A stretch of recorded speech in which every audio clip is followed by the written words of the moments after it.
friend. It is with great pleasure that I present to you Northfield High School's Distinguished Alumni for 2014, the youngest recipient of this award to date, Steve Grove.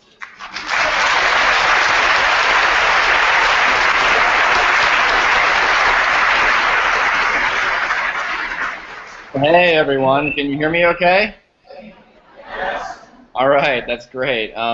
Thank you so much for the introduction, Ms. Wurtzman-Miller. It's a really unique experience. I can't really see many of you, but I'm told that my head is about 10 or 15 feet high on a big screen on stage, so I didn't miss any spot shaving this morning. If I did, I'm sure you can let me know. It's such an honor to be introduced by Mrs. Wurtzman-Miller. Like she said, she was an English teacher for a couple of years, and I really don't think I had another teacher in high school or in college or at Harvard who cared more about her students or took her job more seriously than Mrs. Wurtzman-Miller did. When she graded your papers, it was going to be a thorough analysis. She didn't miss a thing. Everything from sentence structure to grammar, but really most importantly, the ideas behind the writing. And it was really in her classes that I really fell in love with the art of the written word and the world of ideas and the world of analysis. And as a teacher, she really gave me a confidence in my own voice that carried me through into college and beyond. So I want to thank her, and it's such an honor to be introduced by her tonight. It's one of the great things about NHS. It's a place that is full of amazing teachers, administrators, and coaches. People like Bubba Sullivan, who I'm told nominated me for this award. Bubba was my football coach back at NHS, and he was a phenomenal football coach. Our team in middle school, my 8th grade year, was 1-7. And a year later, as freshmen in Bubba's program, we won the conference championship and went on to head the state in our junior and senior years. Really a fantastic coach, and not just someone who cares about winning, but really about developing young men into people of integrity and character. It's people like Kathy and Bubba that make Northfield High School such an unbelievable place to go to school. So before we go any further tonight, let's just give all of our teachers at NHS a big round of applause.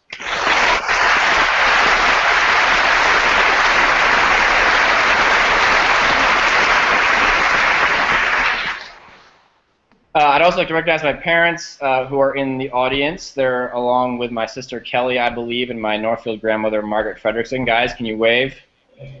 On the side. I couldn't have been luckier to have been born into a more supportive or more loving family than I was, and I wouldn't be here speaking with you today if it weren't for them. But tonight, obviously, is not about parents, it's not about teachers, it's not about coaches, and it's certainly not about me, although I'm incredibly honored to accept this award. Tonight's about each of you. And let's face it, the fact that you're sitting here tonight means that you are all, every last one of you, a bunch of overachievers. You've done more than you've been asked. You've worked harder than was expected. You have stayed later, tried harder, studied longer. You probably sat in the front row more than most of your classmates. And let's face it, you've probably annoyed more teachers with more questions than most of your classmates, all in the pursuit of knowledge. And I think that's something to be really proud of. I was there once myself, and I think it's a really unique time to be in high school. I think your personality, your outlook on the world, it develops at such a rapid rate that it's really a special time in your life. I remember sitting in this exact same ceremony that you're sitting in right now, competing for these scholarships, keeping a really close eye on my GPA and my class rank. I remember trying to look ahead and plan out my entire future. My college decision, it didn't just seem like sort of the next step. It felt like the biggest decision of all time. It was this big, weighty moment. And I thought that I could plan out my entire future, just like you kind of plan out your studies at Northfield High School. In school, you can make a plan. You can choose your classes, your teachers, which order you take them. And I kept kind of thinking life might be like that. That if I just planned hard enough, the future would unfold in a beautifully ordered sequence according to my plan, and that all would be well.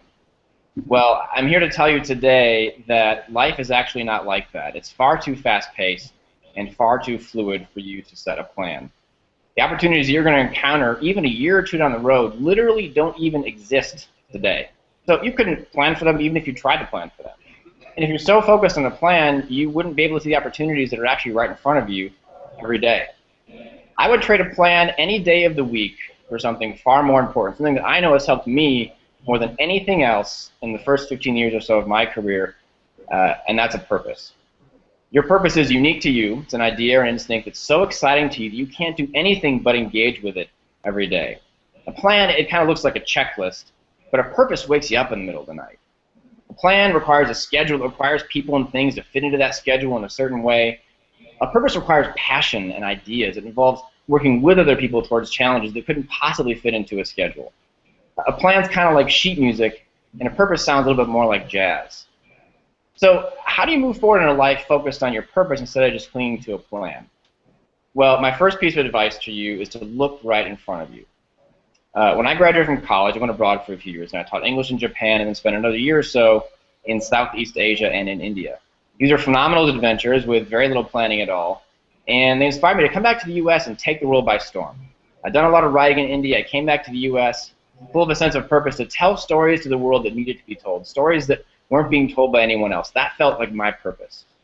And so, like a lot of 25-year-olds, I began to pursue that purpose by moving back in with my parents in Northfield, figure out the next step. And I made a plan. And my plan was to work for my dad's landscape business for about a year, or about a month, and then send a bunch of applications to newspapers around the country and get a job writing somewhere. So I sat at home at my parents' computer and churned out cover letter after cover letter after cover letter. I sent them to newspapers all over the U.S., the Queens Tribune, the Culver City Express, the Des Moines Register, the LA Weekly. I must have sent out over 100 job applications. And you know how many offers I got?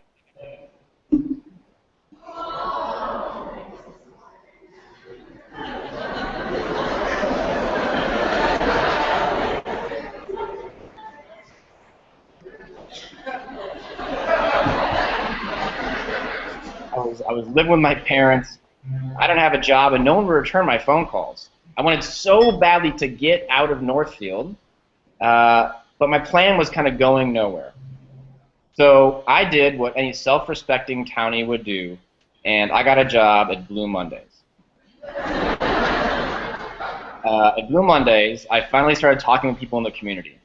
And I realized that one of the growing issues right there in Northfield was the increased number of Hispanic immigrants who were moving into town.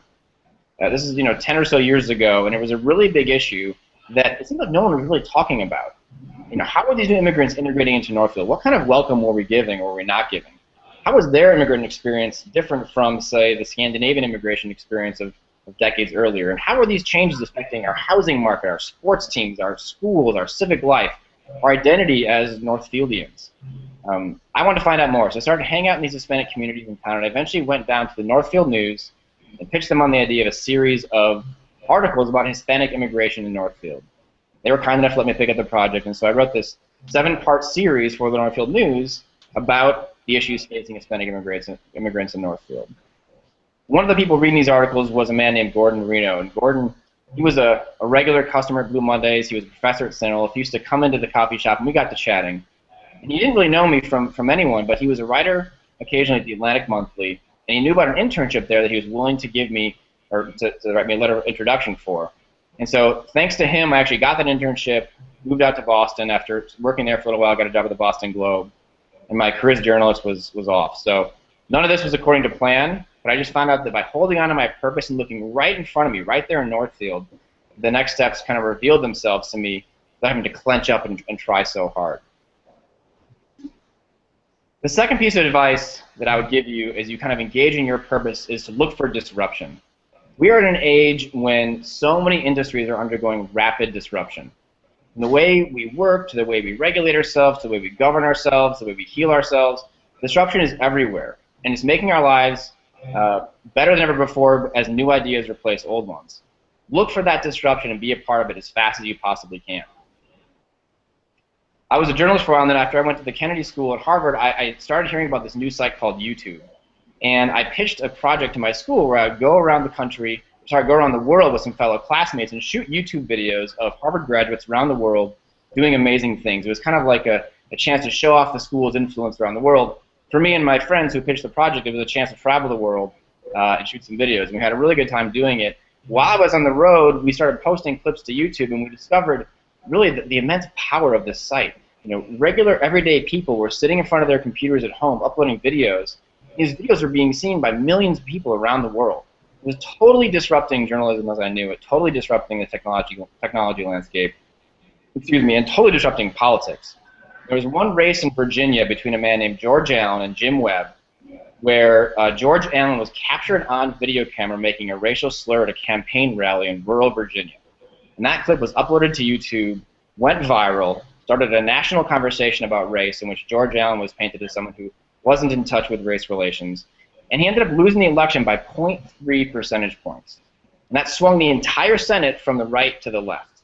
So really, YouTube politics had been born in that moment.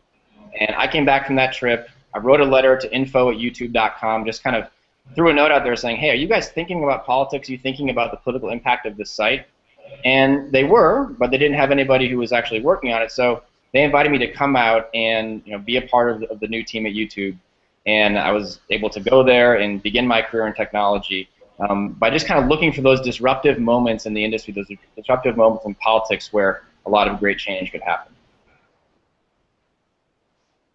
So, look right in front of you, look for disruption. The last thing I'll say about just how to step into your purpose as you're thinking about your next steps at NHS and beyond is to look for a challenge. As you go forward, you're going to see in your life lots of opportunities to do the easy things. To take classes in college, it'll get you a better GPA, but won't be as hard. Or to take the pathway where you really know you can succeed versus the one that kind of scares you. I've found that actually going the challenging route is always the best way to make progress and fulfill your purpose in life. About 4 years of my time on YouTube, I felt like I kind of had it made. I had this small team, 4 of us. We were exceptionally sort of excited and talented in the political arena, and we'd done all kinds of things that we were really proud of, from television debates to citizen reporting to interviews with heads of state. But as exciting as that job was, it had kind of lost its sense of challenge for me. And around that time, Google was in the process of taking on its next huge challenge, which was social media. And as a company, we were trying to figure out how do we tackle social media, in today's internet age. And it really was the challenge of the company at the time. So I said, you know what, I'm going to go for it. I left my job at YouTube, went over to Google+, this new thing, and started to grow a team focused on how do you build a social network from the ground up when on day one you have 0 users from the beginning.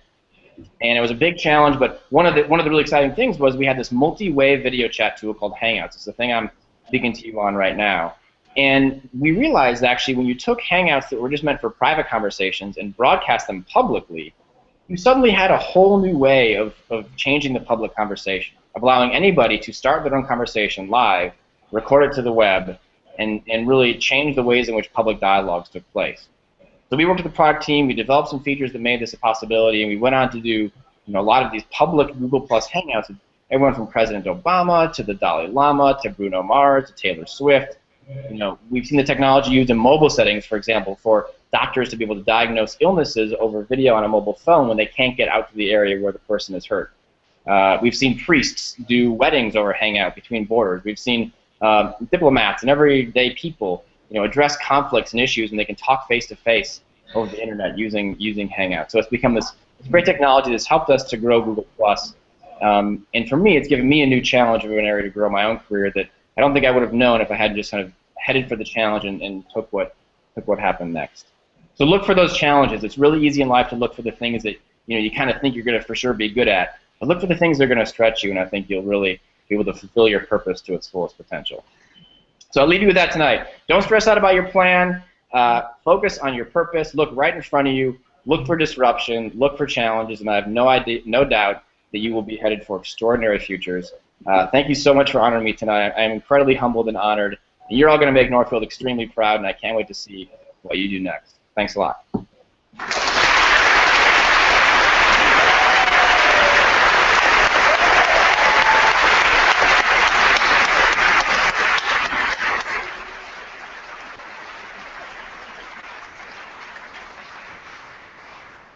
At this time, I would ask that Doug and Mary Jo, Steve's parents, come to the stage.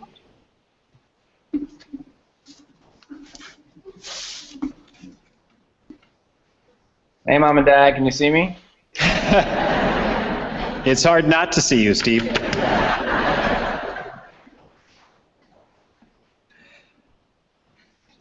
To commemorate this recognition for Steve, we would like to present Steve's parents, Doug and Mary Jo, with a plaque which reads, Northfield High School proudly presents to Steve Grove, newsman, innovator, community builder, the 2014 Distinguished Alumni Award, April 30th, 2014. Congratulations, Steve.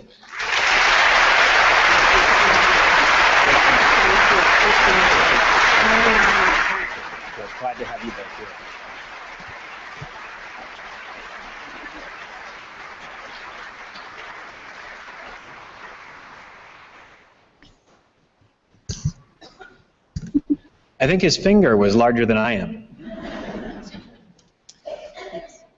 At this time, we will move to our first set of student awards, the Academic Commended Award.